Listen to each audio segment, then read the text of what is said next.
যে ইহুদিরা সারা দুনিয়া বাদ দিয়ে মদিনায় কি করছিল, এখন তারা সারা দুনিয়া বাদ দিয়ে জেরুজালেমে কি করে? যদি আমেরিকার ওর প্রতি এত মহব্বত থাকে তার ওর দেশে জায়গা দেয় না কেন বলেন? যদি ফ্রান্সের ওর জন্য এত মহব্বত থাকে ওর দেশে জায়গা দেয় না কেন? ব্রিটেনে জায়গা দেয় না কেন? মুসলিম ল্যান্ডে কেন? ওখানে কেন? কারণ ওরা দুইটা প্রতীক্ষায় বসেছিল। কয়টা ভাই? এক, ওরা ব্যাপক নির্যাতিত হচ্ছিল। এই নির্যাতিত হচ্ছিল ওদের দোষেই, ওদের পাপের কারণেই। কারণ এর আগে ওরা ভালো ছিল, এটা আমি হিস্ট্রি আলোচনা করেছি। এর আগে ওরা ভালো ছিল, বাইতুল মুকাদ্দাস আল্লাহ পাক ওদেরকে দিয়েছিলেন। যখনই ফাসাদ করেছে আল্লাহ বের করে দিয়েছে, আবার ফাসাদ আবার বের করে দিয়েছে। এই করতে করতে শেষে গিয়ে ওরা দুইটা সুযোগ খালি বাকি ছিল। এক, ওদের একজন মাসিহ আসবে, যেই মাসিহ আসলে তারা আবারও সেই রুলিং স্টেট হবে। সেই মাসিহকে আল্লাহ পাঠালেন, ঈসা আলাইহিস সালাম। তাকে তারা হত্যার চেষ্টা করলো। বলেছি ওরা নবীদেরকে হত্যা করা জাতি। আল্লাহ পাক ক্ষুব্ধ হলেন, ওদের উপর আবার গজব দিয়ে দিলেন। আরেকটা চান্স বাকি ছিল। এই চান্সটা হচ্ছে তাদের তাওরাতে আছে শেষ নবী একজন আসবেন, যার নাম হবে আহমদ। এখন চিন্তা করলো যে মাসিহকে তো আমরা পেলাম না, শাস্তি হয়ে গেল, অ্যাটলিস্ট শেষ নবীকে যেন পাই, মদিনায় চলো যাই।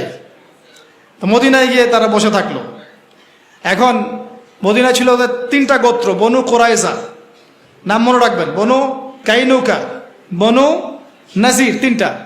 কেন বসে আছে ভাই তাহলে এখনো মদিনায়? শেষ নবীকে পাওয়ার জন্য। কারণ শেষ নবীর উম্মত হতে পারলে আবার সম্মানিত হবে। এবার আল্লাহ পাক ওদের উপর অনেক রহম করেছেন। এত নিকৃষ্ট হওয়ার পরে আল্লাহ পাক যে রহমটা করেছেন, এতে বুঝতে পারছি ইনশাল্লাহ আমরা জান্নাতে যাব। উম্মতে মুহাম্মাদিকে আল্লাহ পাক আরো বেশি রহম করবে ইনশাআল্লাহ। কিরকম? এত বড় বড় ঘটনা ঘটানোর পরেও, নবী থেকে হত্যা করার পরেও আল্লাহ পাক মুহাম্মদ সাল্লাল্লাহু আলাইহি ওয়াসাল্লামকে মক্কা থেকে মদিনায় পাঠালেন, তাই না? ওখানে ইহুদিরা ছিল, সেই ইহুদিরা অপেক্ষায় বসেছিল শেষ নবী। একটু বসেন, আমি শেষ করে দিচ্ছি প্লিজ, 10 মিনিট।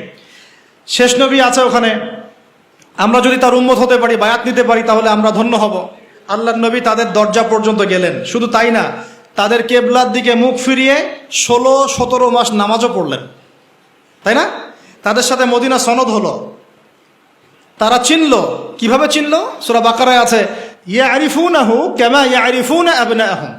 তারা নিঃসন্দেহে তাকে চিনে। তাকে বলতে আমাদের নবী সাল্লাল্লাহু আলাইহি ওয়াসাল্লামকে চিনে, ঠিক যেমন করে তারা তাদের সন্তানদেরকে চিনে।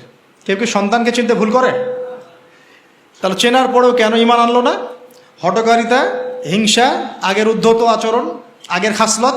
এবং আল্লাহ নবী আসছেন বনু ইসমাইল থেকে, আর ওরা হচ্ছে বনু ইসরাইল। এখানে সমস্যা, এই সমস্যার কারণ।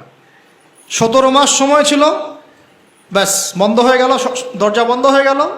এখন আল্লাহ পাক বললেন, তোমরা এখন কেবলা পরিবর্তন করে নাও, ওইদিকে আর মুখ করে নামাজ পড়তে হবে না। কেবলাও পরিবর্তন হয়ে গেল, মানে ইহুদি খ্রিস্টান সবার সাথে আমাদের একটা বিচ্ছিন্নতা হয়। তোমাদের সাথে আমরা চলি না, তোমরা আলাদা, আমরা আলাদা। এর আগ পর্যন্ত আমরা একসাথে চলেছি, এক কেবলায় নামাজ পড়েছি। আল্লাহ নবী প্রমাণ করতে চাচ্ছেন, আল্লাহ পাক প্রমাণ করতে চাচ্ছেন যে সবাই মুসলিম উম্মাহ, যারা আল্লাহর প্রতি আত্মসমর্পণ করবে সবাই মুসলিম। তোমরা যেমন বনু ইসরাইলের যুগে দাউদের আন্ডারে ছিলে আলাইহিস সালাম, সুলাইমানের আন্ডারে ছিলে আলাইহিস সালাম, তখন তোমরা যেমন ইসলামের উপর ছিলে, ঠিক একইভাবে মুহাম্মদ সাল্লাল্লাহু আলাইহি ওয়াসাল্লাম নতুন দিন নিয়ে আসেন নাই, তিনি ওই দিনটাই নিয়ে আসছেন, তাই না? এটা প্রমাণ করা হলো, কিন্তু তারা এটাকে স্বীকার করলো না। এবার এই দ্বিতীয় হিজরিতে কেবলা পরিবর্তন হয়েছে। কত হিজরি? এই দ্বিতীয় হিজরিতেই কেবলা পরিবর্তন হয়েছে। এই দ্বিতীয় হিজরিতেই রমজানের সম ফরজ করা হয়েছে। আর এই দ্বিতীয় হিজরিতেই এই বদরের যুদ্ধ হয়েছে। একই হিজরিতে এতগুলো ঘটনা। রোজা রেখে সাহাবীরা বদর যুদ্ধ করেছে। যুদ্ধের পরে আপনারা জানেন যে আমাদের জয়লাভ হলো, আরবের মধ্যে একটা বড় শক্তি হিসেবে আত্মপ্রকাশ করলাম। এবং ইহুদিরা এখন মুশরিকদের সাথে একত্রিত হয়ে, এখন যেমন তারা সারা বিশ্বের অ্যালায়েন্স গঠন করে মুসলিমদের বিরুদ্ধে চলে গেছে না, ওই সময় তারা অন্যান্য মুশরিক, বেদুইন, অন্যান্য যারা ছিল শত্রু নাসারা, এদের সাথে একত্রিত হয়ে ইসলামের এগেইনস্টে তারা অপতৎপরতা চালাতে লাগলো। একে একে যুদ্ধ হতে লাগলো। বনু নাজির, বনু কাইনুকা, বনু কুরাইজা, খায়বার। আল্লাহ নবীর জীবদ্দশায় মদিনার এই 8 থেকে 9 বছরেই ইহুদিদের সাথে 4টা যুদ্ধ হয়েছে। কয়টা? আমি বলে নেই, যখন নবীজি যুদ্ধ করছেন তখন তার বয়স 57, তার বয়স 56, তার বয়স 58, তার বয়স 60। এই বয়সেও নবী সাল্লাল্লাহু আলাইহি ওয়াসাল্লাম তাদের বিরুদ্ধে যুদ্ধ করে অস্ত্র দিয়ে যুদ্ধ করলেন এবং তাদেরকে এখান থেকে বের করে দেয়া হলো। প্রত্যেকটা বার যুদ্ধ হয়েছে এ কারণেই যে তারা আমাদের সাথে গাদ্দারি করেছে, ঠিক যেটা এখন করে যাচ্ছে।